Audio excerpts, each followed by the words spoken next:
Shabsu Jio Yedan Chokori Lacho Nama Shabsu Jio Ranje Chon Dende Nama Shabsu Jio Ranje Chon Nama Shabsu Jio Kabe Gendu Nama Shabsu Jio Awo Kandro Chokyum Sunne Sho Yese Shandang Dempa Nama Japsu Chiyo Danje Chodang Choki Chodang La Jangshu Badu Dagni Japsu Chi Dagi Jinso Jipe Sonam Ki Jola Anger Sangye Parsho.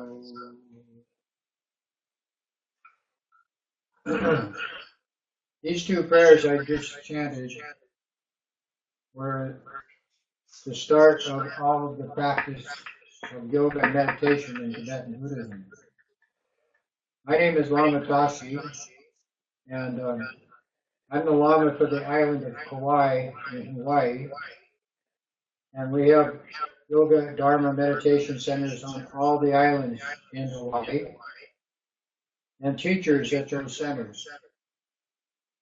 This program is to introduce the Mahayana tradition of Tibetan Buddhism and a partial introduction of what is called the mantra or Vajrayana tradition of Tibetan Buddhism. This form of Buddhist practice is different from the yoga traditions of China and Asia, for instance, Korea, and was founded in Tibet by the Indian yogis who evolved from the teachings of Shakyamuni Buddha in the 5th century BC.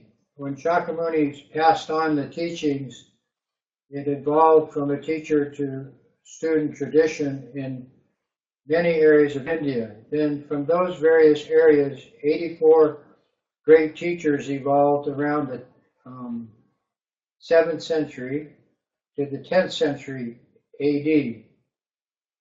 Then all of those practices were transmitted by those teachers in India to the teachers along the Himalayan mountain countries from Kashmir to Bhutan, including Nepal, Sikkim, Ladakh, and other areas. Then once in Tibet, the practices started to replace the old shamanistic practice of what was called the Bon tradition. This evolved from China and was mostly what we call shamanistic, or very much like Taoism. But in Tibet and Mongolia, some of these the shamanistic practices involved animal and human sacrifice. Therefore, the tradition of the Buddhists was to give them another way of doing this without having all of that bad karma and suffering. Today we have this practice in the Western world, in Europe, United States, Canada, South America, and other areas. Here in Hawaii, it was introduced in the 70s and spread to all the islands. All of the teachers were brought from Tibet. Myself, I was introduced to the practice in 1977 by my teacher who came from Tibet. His name was Kala Rinpoche. I adopted the practice to replace other practices that I was doing in the Hindu and Taoist tradition, and also Sufi tradition. Then, 1985, I was asked to come to Oregon to help build a meditation retreat. When the retreat was finally built, 1986, they asked that I join the retreat, 10 men, 10 women, and a Lama. Then, after 40 months, which is the time of the retreat, I returned to Hawaii, 1989, and helped to organize and build the center on Maui Island. In 1990-91, I was transferred to Kauai because they didn't have a teacher here. From that day to now, we've been operating as the Kauai Dharma Healing Center, meditation and yoga. We have regular teachings and so forth. Tonight we're introducing the practices that of the Mahayana tradition that involve what is called refuge. But before I do that, it's important to know why one would want to involve themselves in any form of yoga or meditation, because there are many traditions. The main reason is that in the human condition, especially on this planet, there are so many distractions, is the best word, and so much drama from all the emotional preoccupation with everything, especially in this industrial age. Now, actually in the human condition, the main problem are these dramas and the emotional involvement with these dramas, which is very harmful to the individuals and to our environment and to the natural world, which is we call the animal condition and the natural environment. So the very most important aspect of this practice is to try to correct this defect in human nature of this extreme emotionality. And in doing so, there are two methods that were introduced by Shakyamuni Buddha. The first one is called the Sutra tradition, which is about overcoming the defects of this emotionality, this way of thinking, and the misinterpretation through the senses of what's going on. The second method is called the Tantra tradition, which is actually using the same system or symbols, but activating them in the practitioner through what we call a system similar to Taoist and Hindu tradition of using energy channels within the body, and what is called chakras, energy centers within the body. And actually using the forms of light and sound to transform one's relative situation into a more workable and healthy, we call ultimate, or the best word is mature situation. So actually, all of this is about good health and becoming mature, which is what one's mother would want for her children. That's what my mother wanted for me. She actually told me that. So this is very similar to the same situation that a mother has for their child. So if you think about it that way, then that makes it more practical. The practical application of this is to everything that you do. And I'm not talking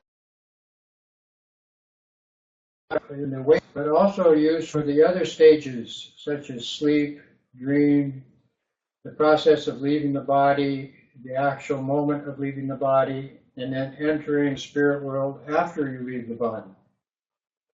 And also preparing for future lives. Because even though the body quits, the consciousness doesn't. So accepting immortality is actually part of this process. And the benefits are more altruistic in our form of Buddhism. In other words, we apply the benefits to everyone, all of the animals, all of the human beings, well, that's 7 billion of us today, over 7 billion, and then all of the spirit world, which these type of beings actually permeate the whole universe. They permeate what is called space. Animals and humans are located to planets throughout all of the galaxies and solar system. So taking refuge and practicing meditation is to engage yourself in a process of learning to focus or increase your attention span. And then with that ability to focus, you become more and more developed in what we call the process of mindfulness. Mindfulness simply means being able to recognize harmful or negative thoughts and emotional tendencies as they arise. And that's where the Lama comes in. That's my job, to help practitioners with that process. Then the second aspect of these practices is to become more alert. Now, before the industrial age, tribes of the planet survived by having this outer alertness. We use the word awareness.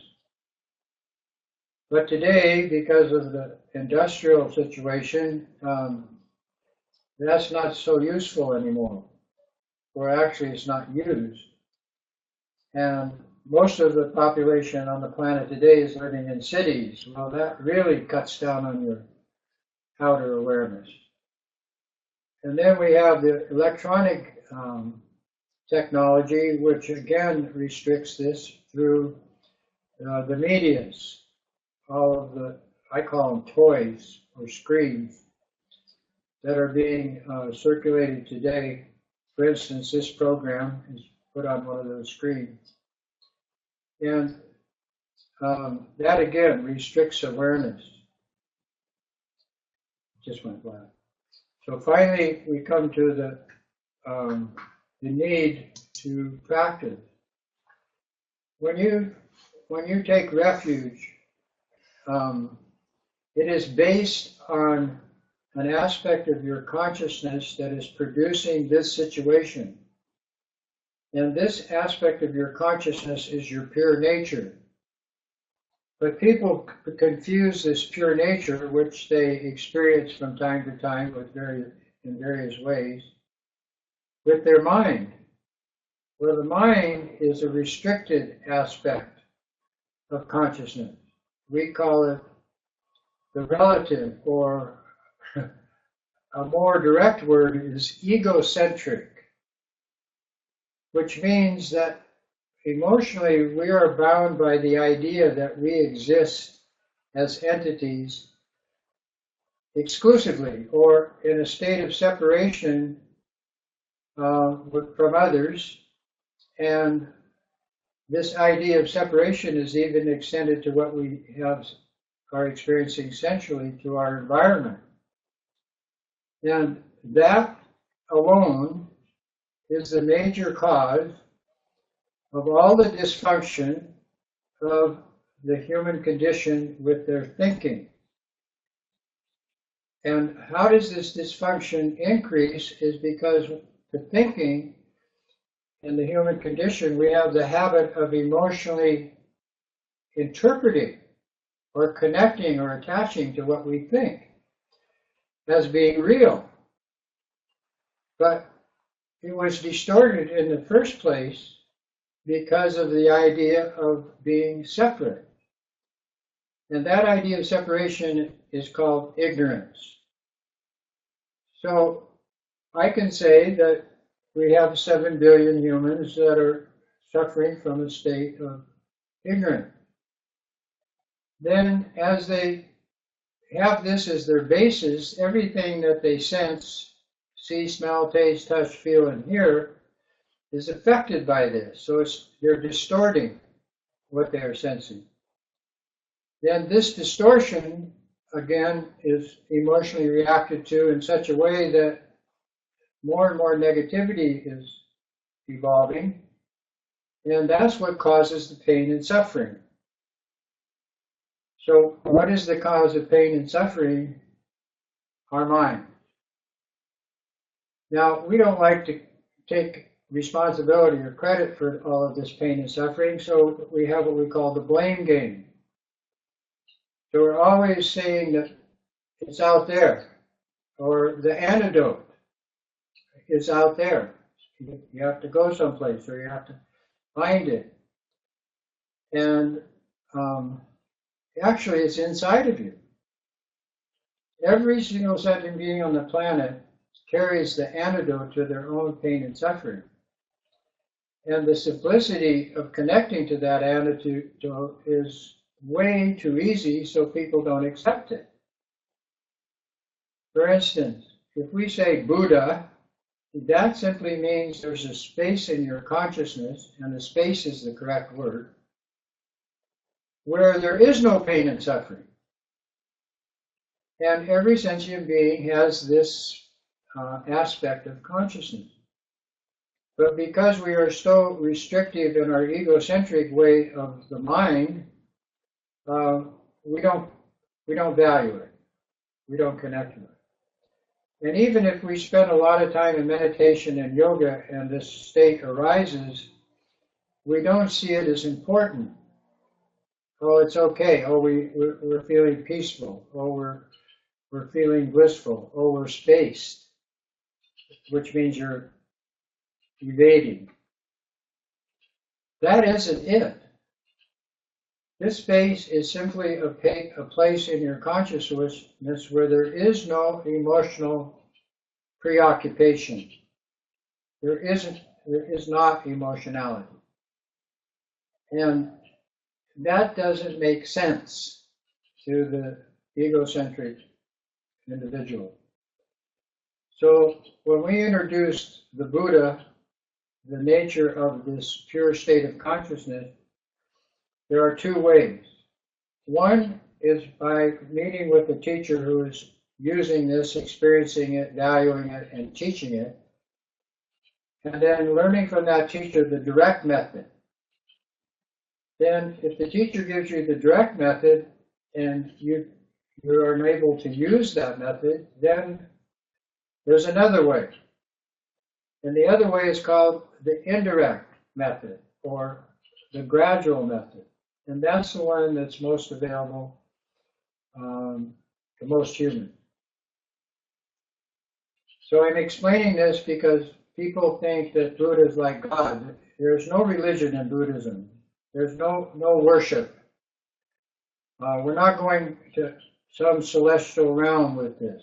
We're not thinking that what we need is outside of this.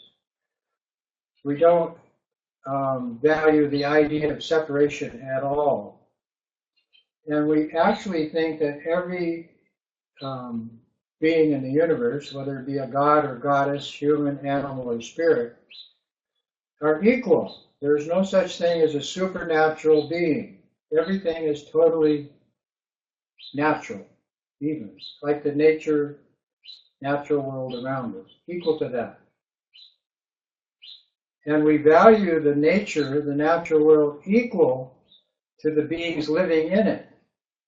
So that means that we're not only adopting an attitude of responsibility, love, and compassion for every sentient being, but also for the environment that these beings live in. This all comes to the point of refuge.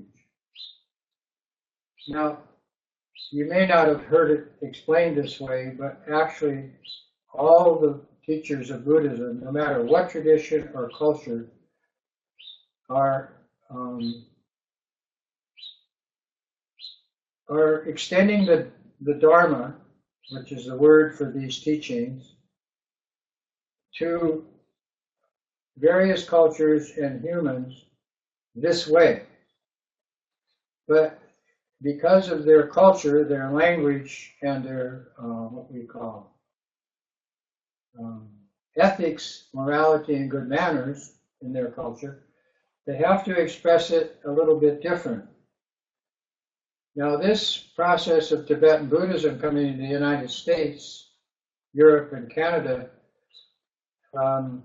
was easy because we're already in a really good situation. We're already at the top of the food chain, so we don't have the obstacle of having to try and find our next meal. A lot of us have leisure time. which is very important, especially if you're going to practice meditation and yoga, which means to extend your attention span. And especially when you start to connect to your pure consciousness, your pure nature, which is intrinsic. And only humans can do this.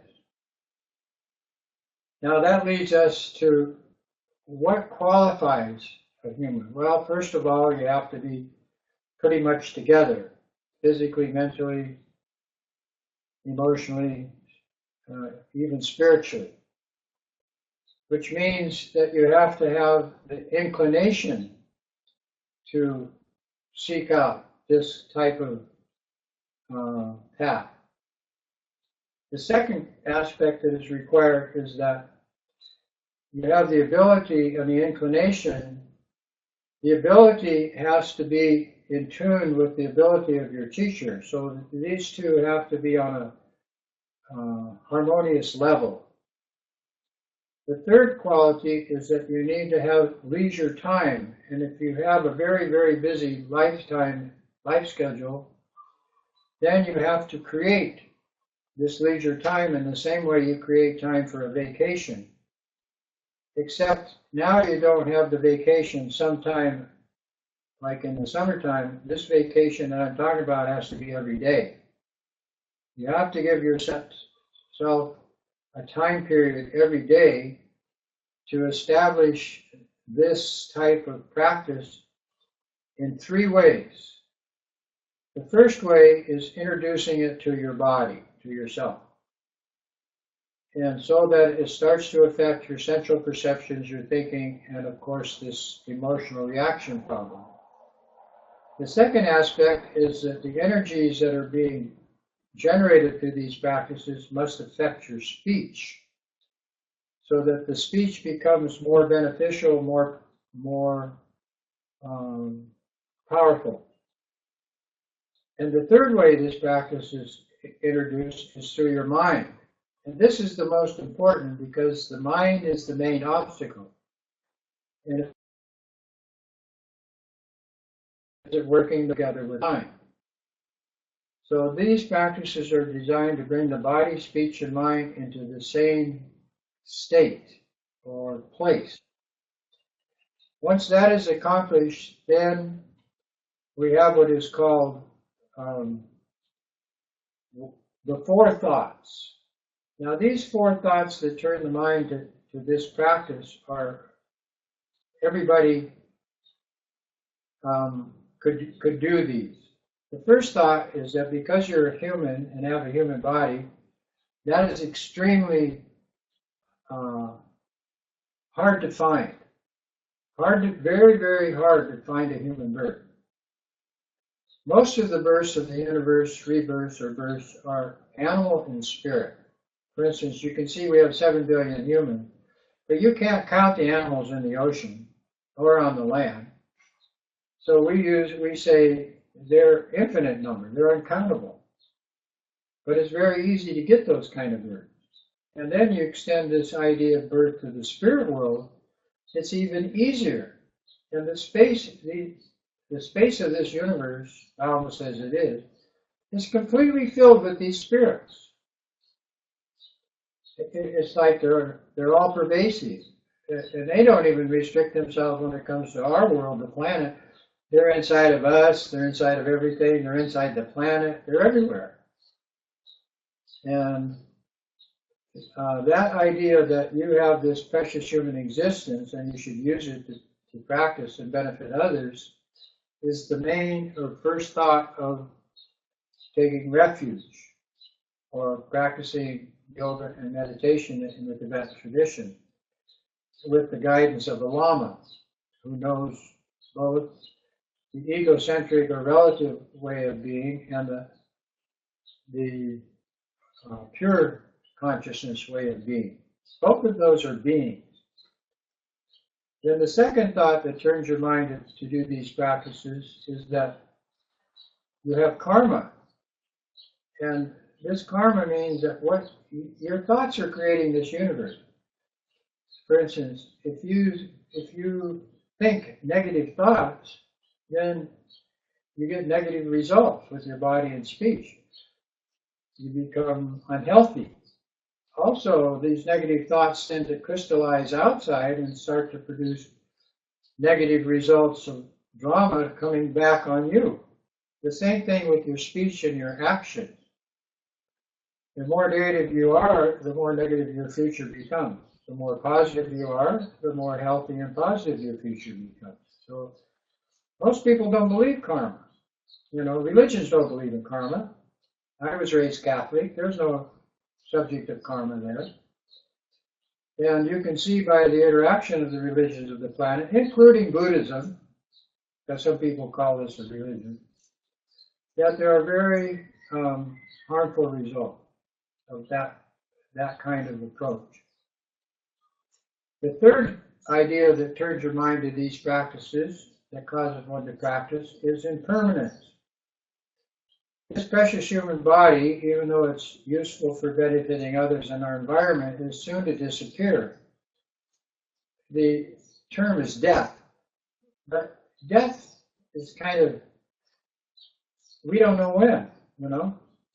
It's tricky, this idea of death. And it really only applies to the body. So what is the body in reality?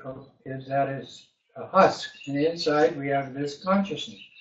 And the consciousness enters through the womb of the mother. The mother creates the body. My mother said she created me, nobody else did. She wasn't religious. And I believe that. But in any case, everything is impermanent. Everything that you sense is going to disappear. Everything that you see, smell, taste, touch, and feel is going to disappear. This entire universe evolved out of space, and in time, it will disappear back into space. That's just the nature of the universe. So this timeless aspect of impermanence is real, and we should acknowledge it. And then the fourth thought that turns the mind to practice is that we have conditioned existence. And we apply this conditioned existence in such a way that everything, we're partial. We're restricted in our approach to this form of existence because of the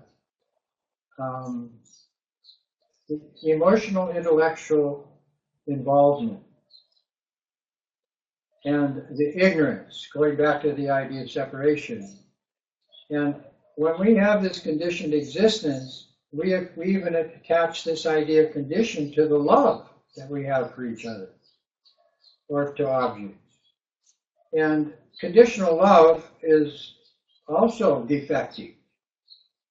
And then finally, we have what we call pain and suffering because of the condition of existence, which makes it unsavory or unfavorable.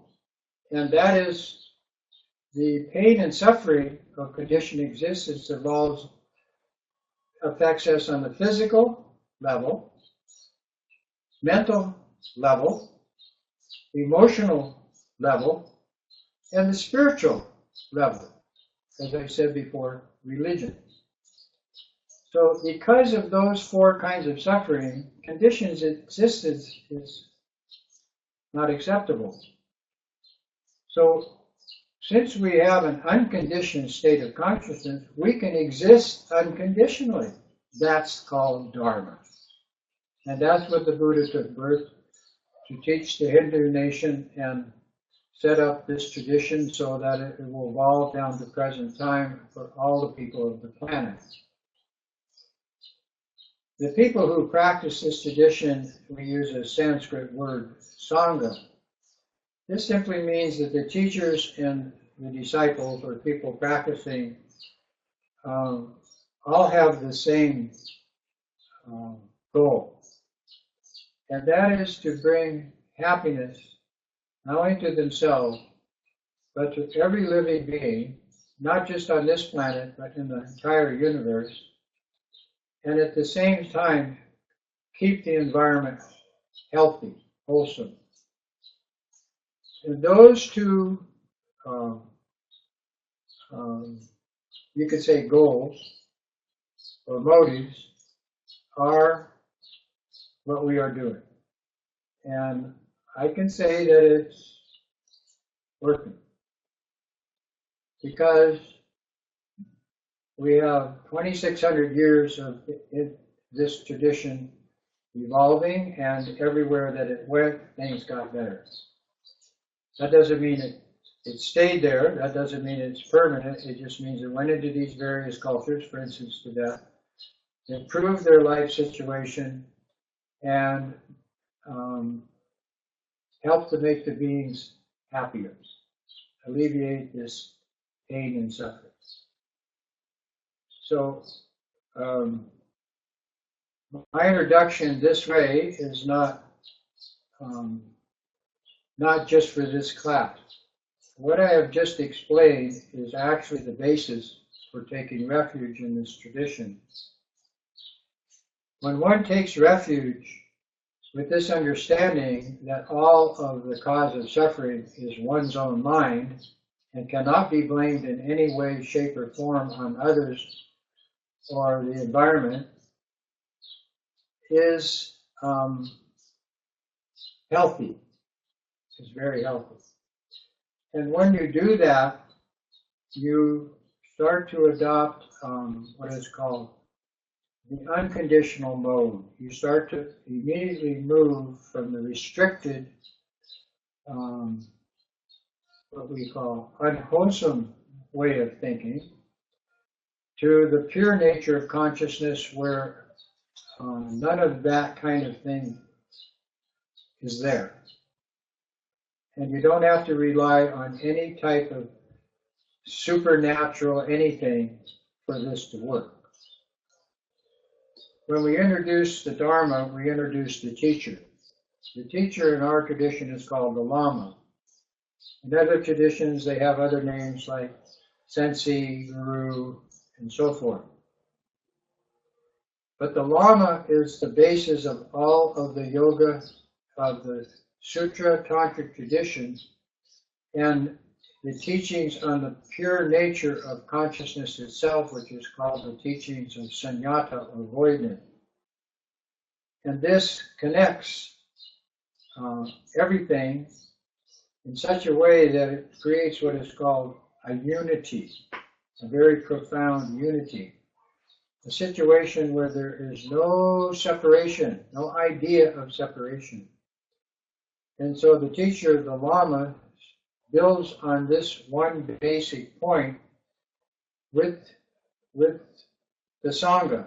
The Sangha are the students, or the people interested in acquiring the knowledge and direct experience and realization of their pure state of mind, their pure consciousness. Then we have these three, the teacher, the Dharma, which is the teachings, or the antidote to drama, is a good way to put it, and the people who practice, that's called the Sangha. So those become our refuge. So we take refuge in those. Then we have three aspects of this tradition which are used for the symbolic application of unconditional love, altruistic compassion, and an experiential state of equanimity. And that tradition is called Tantra, or Vajrayana, yana meaning vehicle. So the teacher is introducing these both directly to those that are capable of experiencing that way and realizing that way, and indirectly, or what is called the gradual path. Then these symbols that are used are the use of light and sound. And the reason we do this, because we sensually experience most things this way, through seeing and hearing. And light and sound work the same way. They work in patterns or waves of energy. And when you combine these two, you have a very direct way of not only experiencing happiness, but experiencing good health. and on all levels. It's very holistically. But not everybody can use this form of practice. It's called Tantra. But for those who can, the teacher will introduce what is called the symbolic methods of the deities, which are these symbols of light and sound, and they come in two flavors. And we take refuge in these, even though we may not use them. We take refuge because they're the cause of the universe, or what I would say, the energy of the universe that supports life. And these two flavors are one that they present themselves on a very more peaceful mode, where everything's okay and everybody's experiencing better and better health and more happiness. Then there's another way that it's introduced, or what we call the power mode. And in this way, it isn't about everything being bright and light and happy. It's actually accepting that there are useful energy patterns that are dark and powerful and teach more what we call in a wrathful manner. Now, how do these two applications can be understood as one's mother interplay with the child? If the mother usually interplays unconditionally with the child, teaching peacefully. But when the child, as they mature, grow up, they get more and more resistant to the mother's teaching. Then the mother has to teach more powerfully or wrathfully. So then the mother introduces those methods. So those two ways are where we actually present the Tantric tradition. And they work. For instance, we just finished here in Hawaii a 4-day retreat of all the teachers coming here to this island of Kauai and teaching the more powerful or wrathful way. And we practice this in a group, and we set up all of the necessary mandala and everything. And we practice from early morning to evening every day, and then everybody today went back to their other island. Now the refuge itself is based on the Buddha, which is your pure nature, which is not your mind right now, but we want to introduce the mind to it. The Dharma, which is the teachings how to connect to that. The Sangha, all the teachers and people practicing. The Lama, who knows the methods of how to very quickly experience and realize these natures. And the Dharma itself, which has evolved into all many cultures all over this planet. So at this point, we should take a break or stop and see if there's any questions before we take refuge.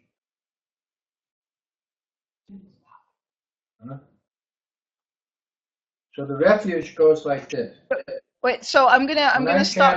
To the opening of this session tonight, the first prayer that I said in the Sanskrit, Tibetan Sanskrit, was, I take refuge in the Buddha, the Dharma, and the Sangha. I take refuge in the Lama, the deity, and the protector, in order to bring all beings, my mothers, to realize their true nature. So that's the refuge, and that is usually said 3 times in various format. And if you understand that these refuges, 6 in number, the Buddha, Dharma, and Sangha, which is called the 3 jewels, all Buddhists do that one. The Lamas, the deities, and the protectors of the Mahayana Sutra and Tantra tradition is the basis of all of what we do. the second prayer that I said tonight was how to do it. So we take refuge in the Buddha, Dharma, and Sangha, we call the three jewels, the Lama, deity, and protectors as the three roots. And we do this with 6 methods. Now the 6 methods are the start of the Bodhisattva path. A Bodhisattva is a man or woman who has decided to become a Buddha, or has decided that they would like to see all sentient beings in the universe be happy. In order to accomplish that, we have what is called 6 disciplines. They're called perfections because they perfect the body, speech, and mind of the individual practicing them. The first one is generosity. The second one is morality, ethics, and good manners, as called virtuous activity, making everything healthy or positive. The third one is called patience.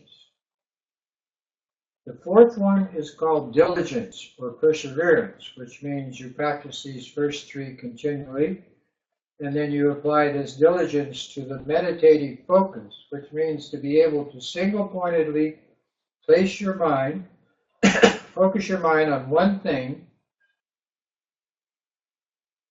for long periods of time. And that's the 5th practice, and that includes all of the techniques of the Sutra Tantra tradition and even applies to the state of pure consciousness or voidness. Then the 6th discipline is the pure consciousness itself. Make this more and more apparent. Develop this in such a way that it becomes more and more valuable to you. And increase your capacity gradually, so that it's not, you don't harden to the experience of no drama, because that's the pure nature of your consciousness. Drama doesn't work there. Emotionality doesn't work there. And then you start to say, well, what does? Well, that's the 6th discipline. That's for you to find out. You see? This is how this is what the Buddha found out 2,600 years ago. He says, the reason I'm introducing it to the human race now is because there's going to be more and more humans. More and more humans, more and more trouble. More and more drama, more and more emotionality. More and more negative environmental chaos. You can see that happening. So this aspect of the pure nature of the consciousness is, and the Dharma working to experience and realize that, is simply so that the person involving themselves can I like the word adapt, or increase their capacity so that it's not a big deal. So it doesn't inflate your ego. So it doesn't make you more egocentric with the idea of a self, or the idea of being separate, or the idea of being supernatural, like a god or a god. Those things don't work. So temporary happiness, of course, is what we find, but the result of your pure state of consciousness being generated produces permanent happiness, or happiness that doesn't change the pain and suffering, okay, which is the way we're experiencing happiness now. Nothing wrong with happiness.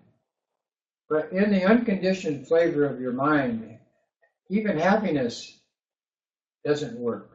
What we use is a term called bliss. Bliss means an unconditioned experience, that the only reason that we are here as humans is to be kind and considerate to everybody else. So extending this love unconditionally, and to our environment. Then finally we say, how do we fit these practices that the Lamas teach? And a really good example of the Lama is the Dalai Lama. He's actually the political leader of this Tibetan Buddhism, as it was in Tibet. He just quit that job, but he held it for a few centuries. And he thinks that democracy is better, the democratic approach. But for us, the idea of how do we fit the Dharma into our busy lifestyle, if we're busy, or replace it to all of these things that we're fixated on that are not working, or only produce temporary happiness. How do we do this? I'll give you an example of how I do it. My teacher, Lama Rinchen, who came to Hawaii in 1976 and became my teacher in 1977, explained to me that we have 24 hours in a day. And I was really a busy person. I was a farmer. And my lifestyle was, I was also doing Taoist practice and meditation, so I'd already set some time. Lama Rinchen says you need to involve yourself with more time with these kind of practices. He says start with like 30 minutes, early in the morning before everything starts waking up, like at about sunrise or before. And as you get to the practice going, you become more and more used to the practice. Within a month or two, increase it to 45 minutes. Then see how that goes. Then a month or two, maybe increase it to 1 hour. Well, actually, I found such good results from this practice that I was able to accomplish more good methods with my farming and other work that I was doing. So I actually got up to 2 hours within a year of practice. Then I decided that maybe this was getting such good results and I was having so much energy. I'm kind of an energy sponge freak. That I decided that maybe it'd be do some in the evening. So I asked Lama, and he says, oh yeah. In our form of Buddhism, we practice morning and then afternoon or evening. So at that point, he gave me what they call the evening practice. And those work. After 7 years, the practices were going so well that I had lots of leisure time. I was not only healthier, but life was becoming more simple. And I was able to be more and more involved with the Dharma and introducing it to more and more people. Then I was kind of a jack of all trades physically, so the Lamas asked me if I would go to Oregon and help build the retreat, which I already mentioned. But after that, I came back to Hawaii. Then they put me to work building the Maui Dharma Center. Now we're back to this day where I still work. For instance, I do recycling. But most of the time is spent with practice. So with this introduction of why do we practice, and an explanation of the refuge, and the 4 thoughts that cause us to do these practices, and how to fit this into your life, there's one final technique or method that we end our sessions with.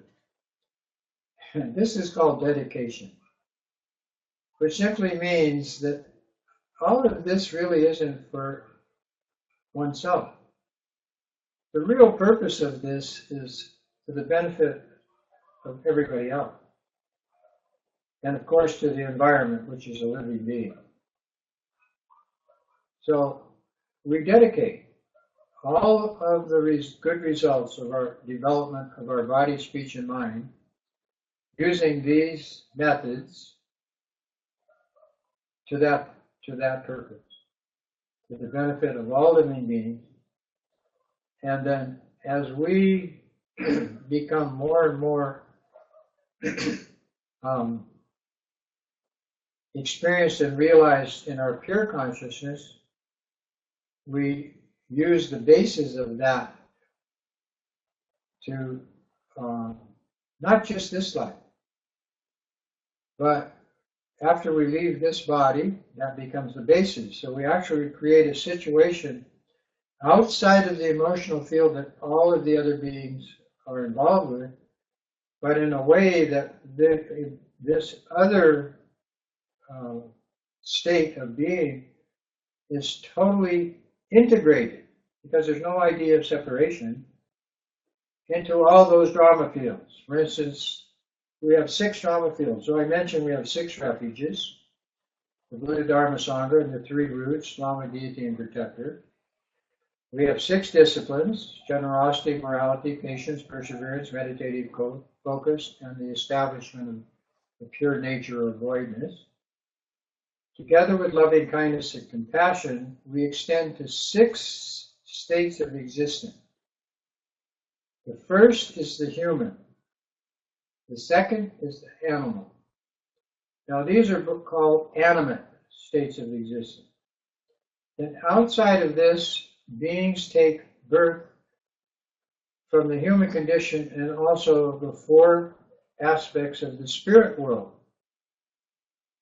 Now we know one aspect, and that one is called the celestial realm. And of course that's the basis for all religions. Everybody wants to go to the heavenly or celestial realm. One of those is created from good karma and virtuous activity. There's another celestial realm that's created as a result of meditation we call the realm of light. And there's a third celestial realm that's created as an aspect of space or boundless existence. All of that is the celestial. Then the second category of realm that we know is the war gods and goddesses. Now we flavor this in all the cultures, starting the ones we know are the Egyptian, the Babylonian, the Roman, even down to the present day we have the sniper, American sniper. These are all the war and war god realms. So some humans, because they like that, and emotionality is so jealous and extreme, that's what their rebirth. The third realm of the spirit world is called the deprived spirits. The Tibetans like to use the term hungry ghosts, but that's only one type of deprived spirit. So that's the third celestial realm that we emotionally create. The fourth one is called the malicious spirits. I like the word psychotic. And these are totally abusive in every way. They're angry, they're full of hatred, even rage. Their whole dedication is to harm others and so forth. So that one people relate to in the religious traditions is the hell realm. Now these 4 celestial states of existence permeate the entire universe of the phenomenal world. And they're actually integrated into every planet, every aspect of planetary existence. For instance, suns, everything that exists can be inhabited by this spirit entity.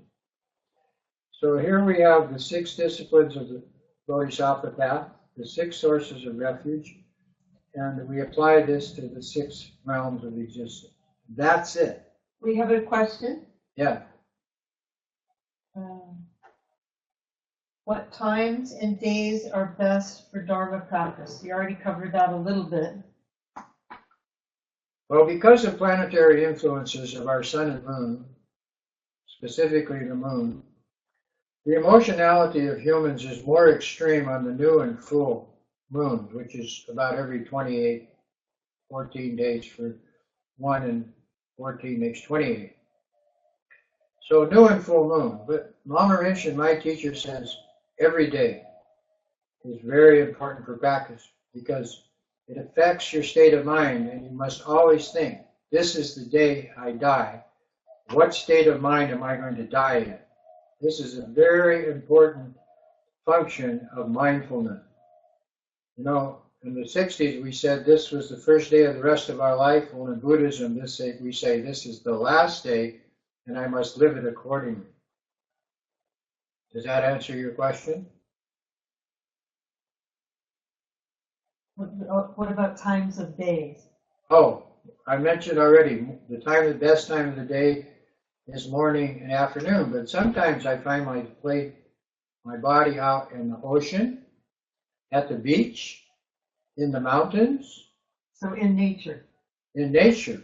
So whenever you find yourself in nature, nature is exactly the connection of your natural mind.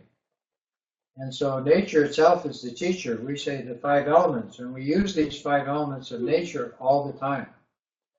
And in all forms of healing, just like Taoism. Any other question?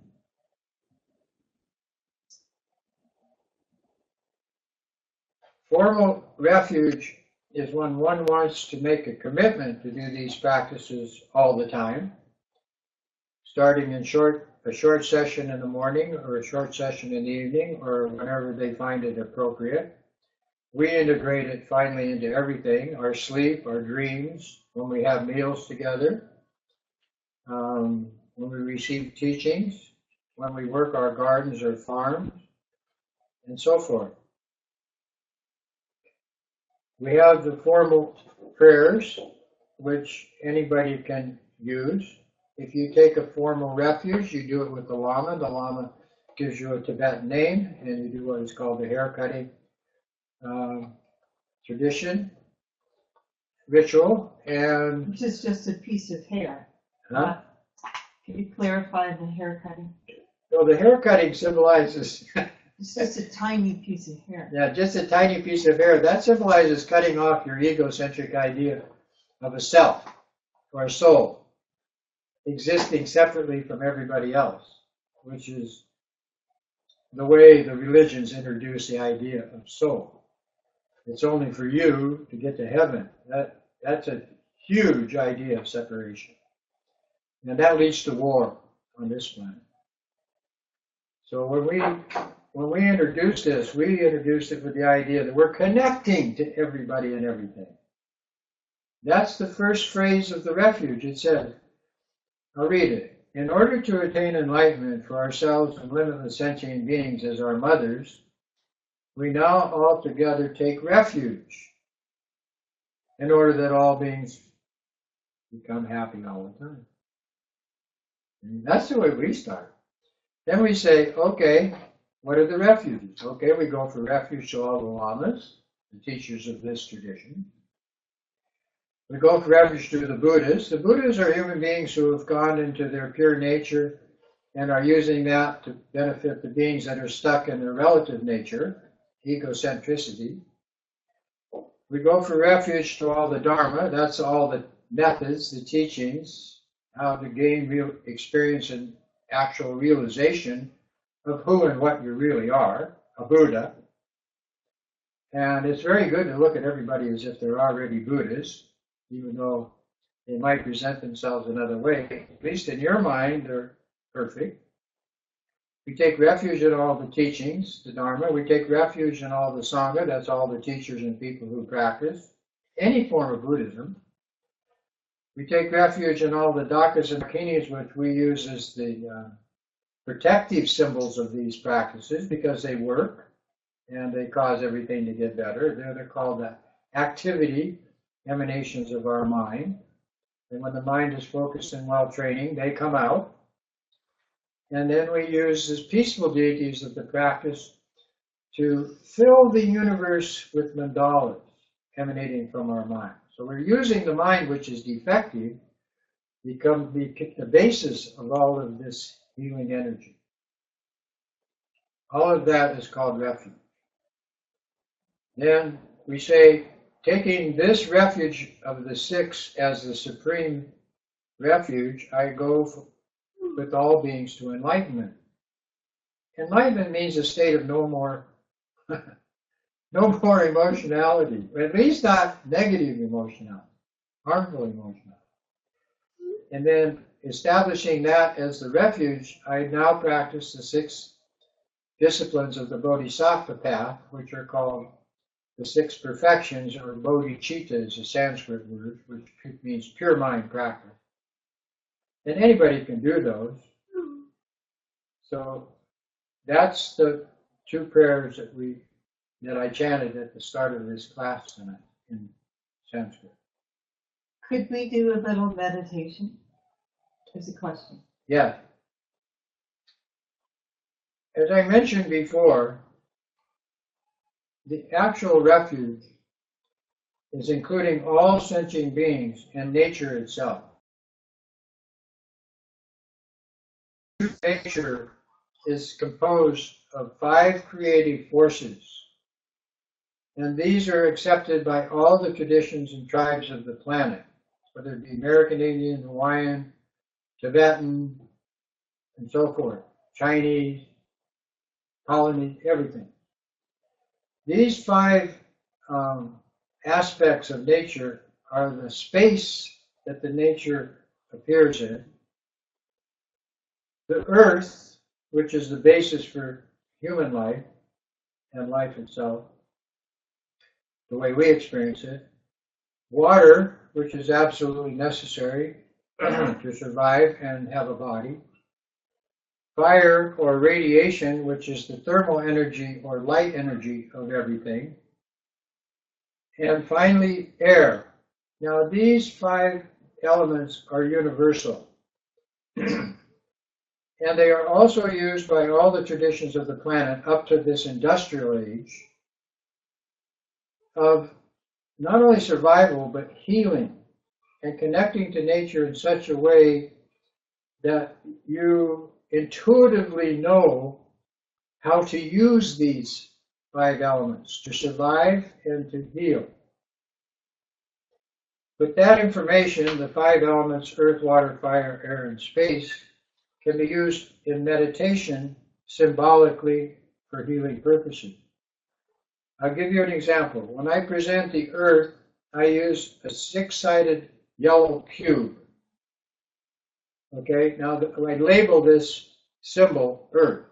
This can be used in meditation. Similarly, if I say air, I use a half sphere of green light, this shape.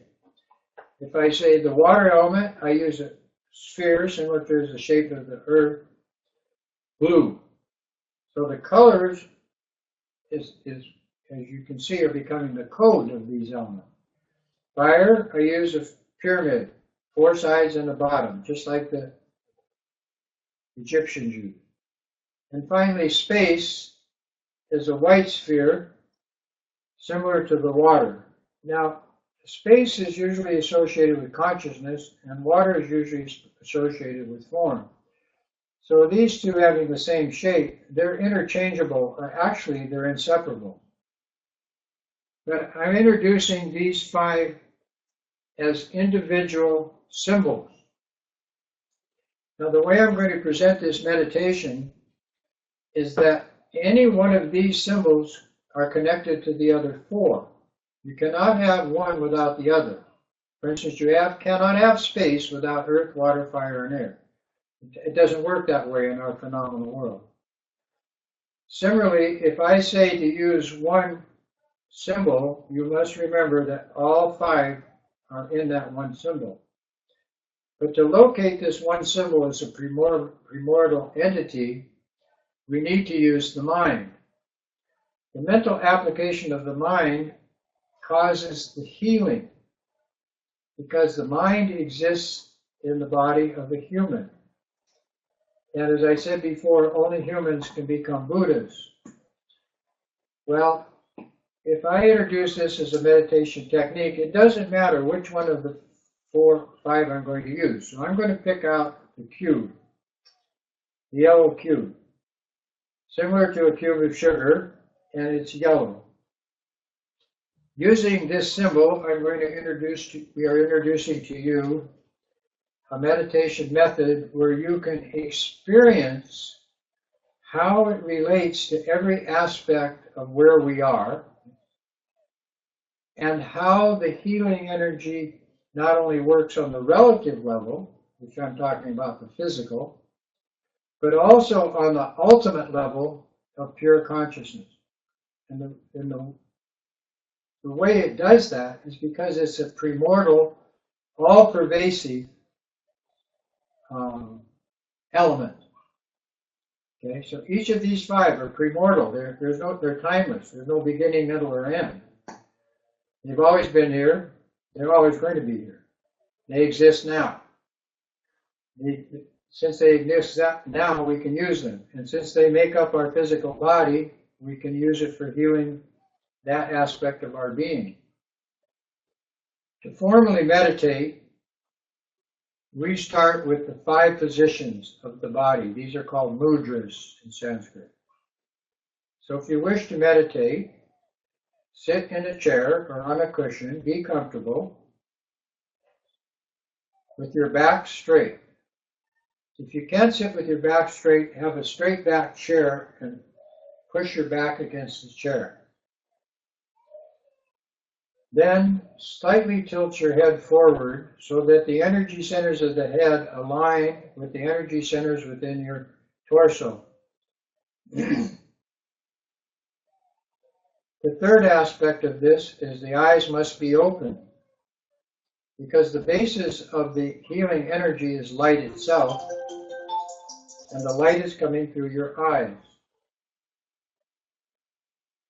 You focus your gaze 2 feet in front, to the space in front of your eyes. Right there, that space becomes a metaphor for where you're going with this meditation. Mouth closed, tongue resting against the palate, and your hands in a comfortable position, either palms down on the knees or right on top of left in your lap, like this. With these five formal mudras or positions, simply bring your focus to your breathing, the inhale and the exhale.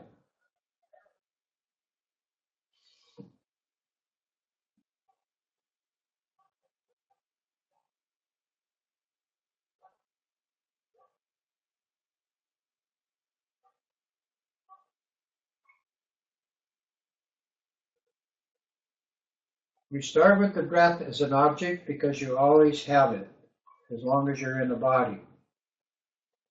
The usefulness of the breath is it's carrying the energy of the 5 elements in with the air. The air is absorbed through the energy process into the body. When you focus on this breathing, you are increasing the healthy energy adoption into the body.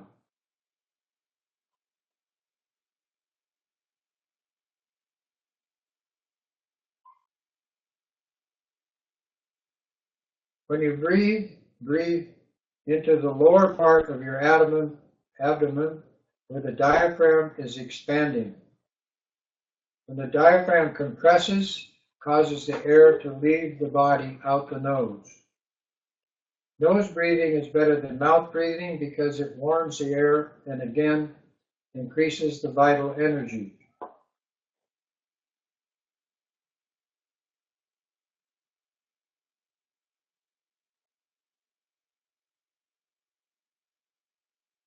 Now we're going to increase the healing effect or the absorption of the energy, which in one tradition is called chi, in our tradition is called prana. The method is to focus now on the 3-part breathing. So you inhale and then pause for a second, then exhale. By the pause, you're acknowledging the absorption breath of removing the energy for your body's vitality from the air. So inhale air, Pause. Exhale air. Out your nose into space.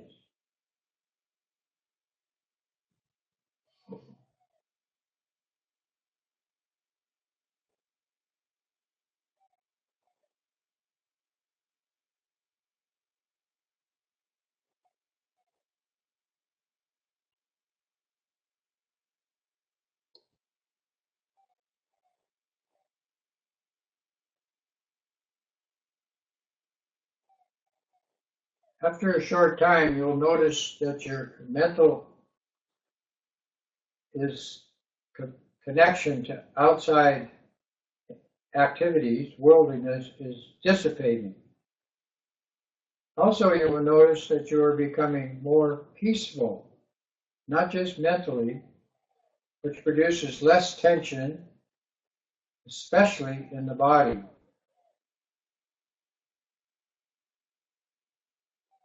With this state of calm abiding, with this three-part breathing technique, once you have practiced this and accomplished it, then the next step is to introduce the three lights.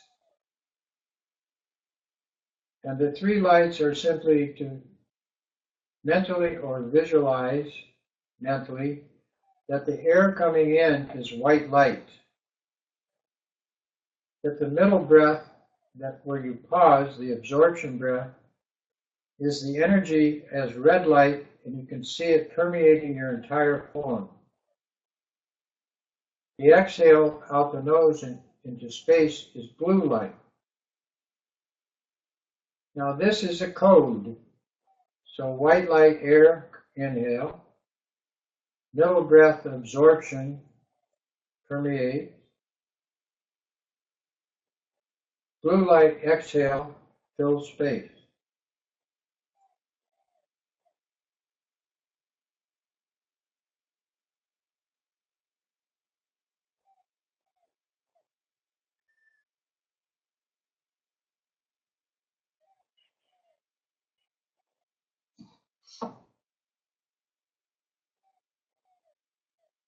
Now these three lights as a code with this three-part breathing is the basis for more expansive practices that have to do with healing the emotional body, the emotions themselves.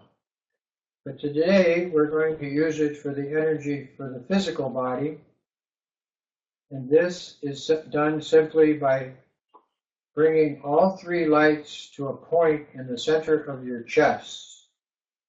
As you do this, take your focus off the breathing and simply focus on a blazing tiniest point of light, like a tiny star, sun, or diamond, in the center of your chest. And we call this the heart chakra.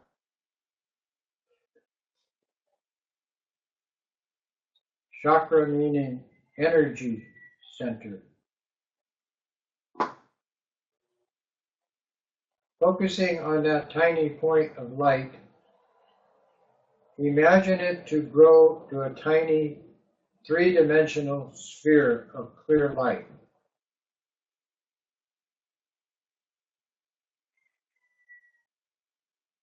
Gradually, mentally visualize this sphere to expand, and as it's expanding, it changes into the yellow cube that I showed you. Once you've established this yellow cube of light in that place, label it Earth. At that point, at that moment, you label it, it changes its nature to the basis of all the elements of the universe. Earth, water, fire, air, space, all in one symbol. But for now, we just say Earth.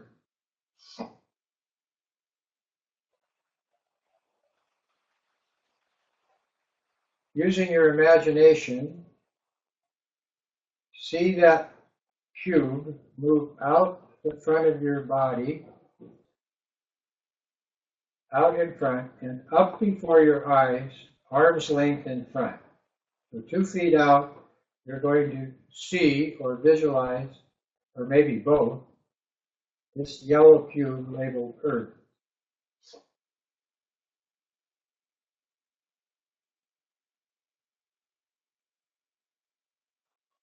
However much time you take with each stage of this practice from this point on is up to you. But for now, we're going to take that symbol, the Earth symbol, and expand it to a size where we can see it with our body sitting inside. So now we have this symbol like our room around us. Just as you are. And this starts the healing process of this meditation for the body. Next, expand it to a size that you can see your town or island enclosed in this yellow cube of light.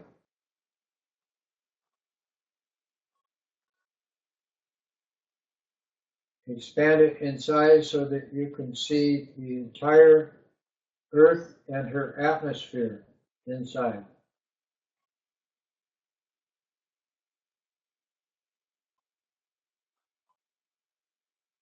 Holding your attention span, increase this yellow sphere in size so you can see the entire solar system enclosed, with the sun in the middle and all the planets.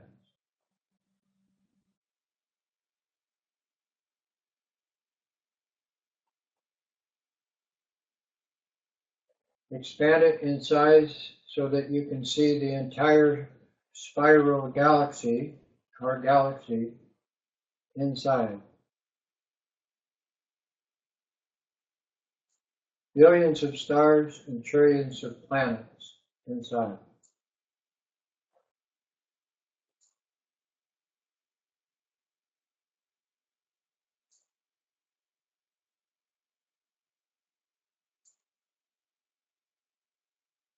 Now we move from this conditioned aspect of consciousness to the unconditioned or pure aspect of consciousness. To do that, simply expand the yellow cube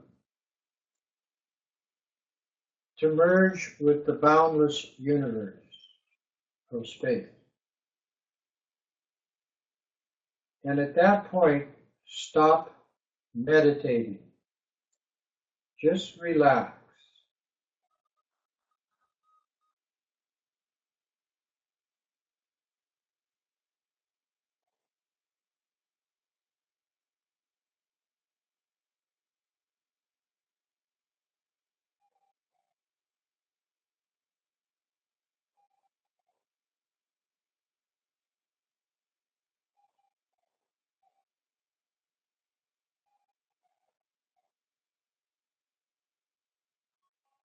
For some meditators, they will have very profound experiences.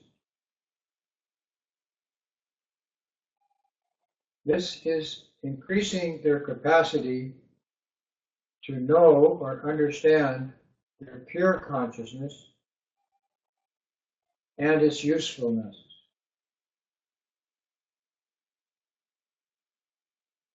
But since we are in a state of unconditioned or boundless experiential awareness, something similar to space, we now return from that aspect of consciousness to the mind by visualizing the yellow cube again enclosing our spiral galaxy.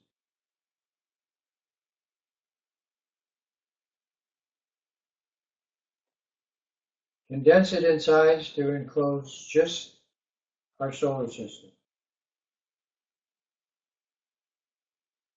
Then reduce it in size much smaller to enclose just our planet, Mother Earth. Then again, smaller to your town or island inside. Then again, see your physical form sitting just as you are inside. Bring it to the space in front of your eyes, 2 feet out. And this small cube of yellow light in front of your chest into your heart chakra.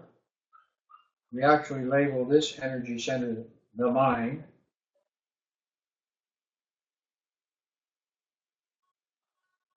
Then reduce it in size to the tiny sphere of clear light.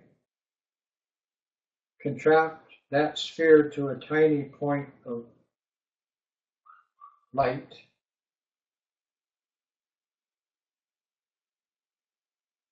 And allow that to merge with the luminosity or light of space. And again, relax. No meditation.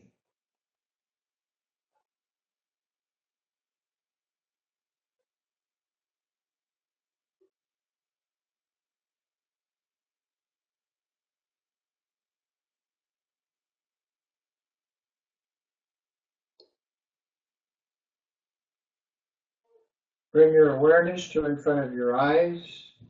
Expand that into the room. And that finishes the earth 5 element healing meditation practice. All of the other 4 elements are practiced the same way as this one.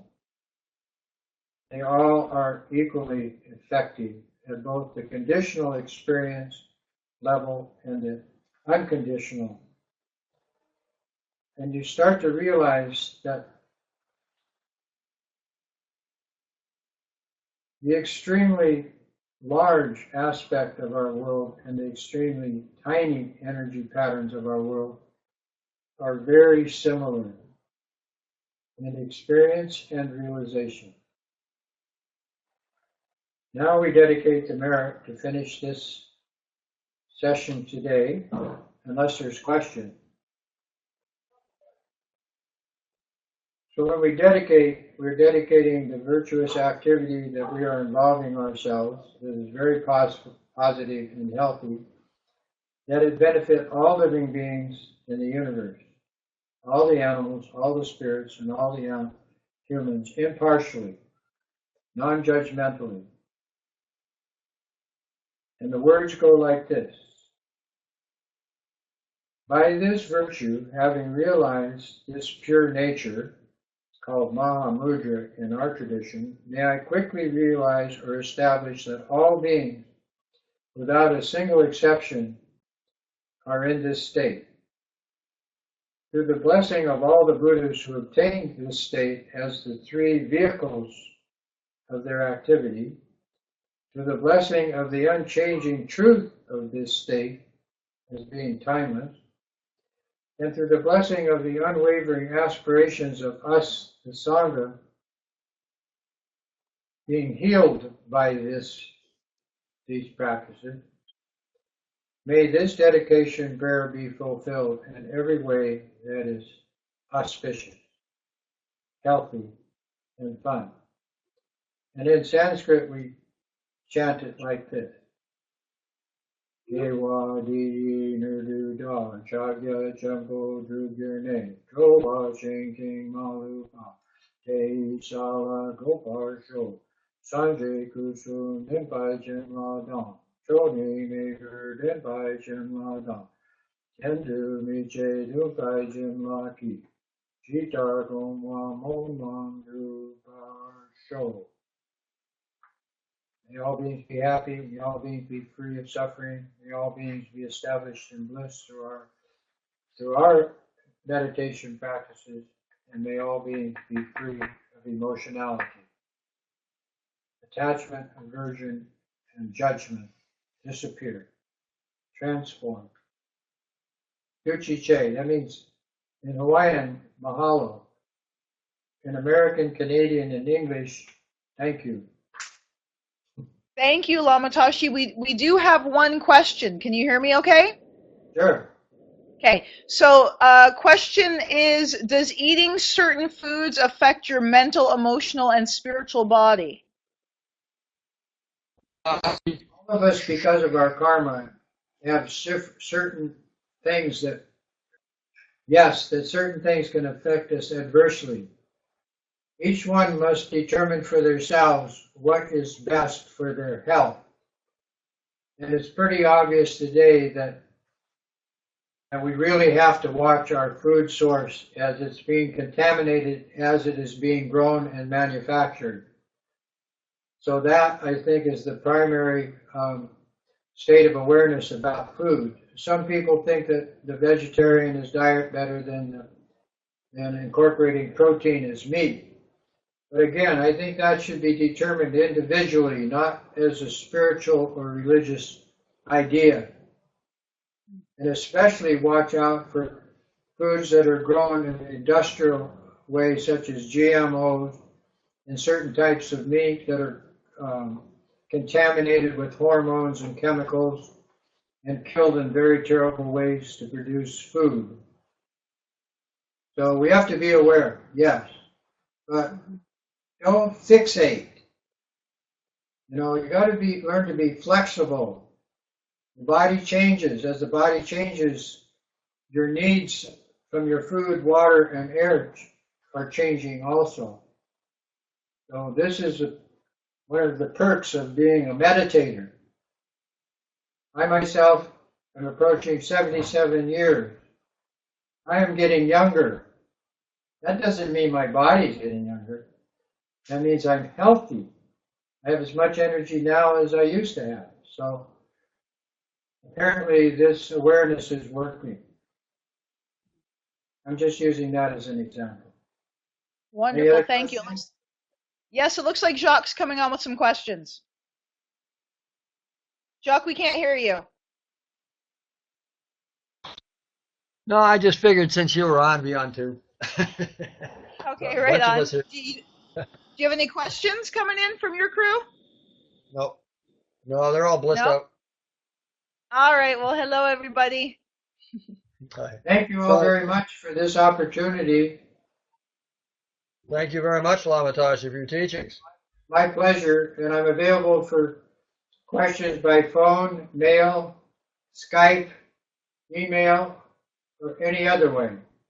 Wonderful. So I'm going to request everyone, if you would like to connect with Lama Tashi personally, go to KauaiDharma.org. That's K-A-U-A-I, Kauai, Dharma, DHARMA.org. Also, if you feel moved to leave a donation for Lama Tashi to support his teaching, in honor and gratitude for his teaching and to support the continuation of his teaching, of course, we all appreciate it. It goes directly to Lama Tashi. There's a donation button on his website. It's all tax deductible. And our intention is to be doing these once a month, every month, until we can't anymore. So thank you for joining us, and keep an eyeball out for follow-up emails. All right. Good night, Lama Tashi. Thank you, David. Thank you, Jacques. Thank you, everybody. Thank you. Thank you. We love you.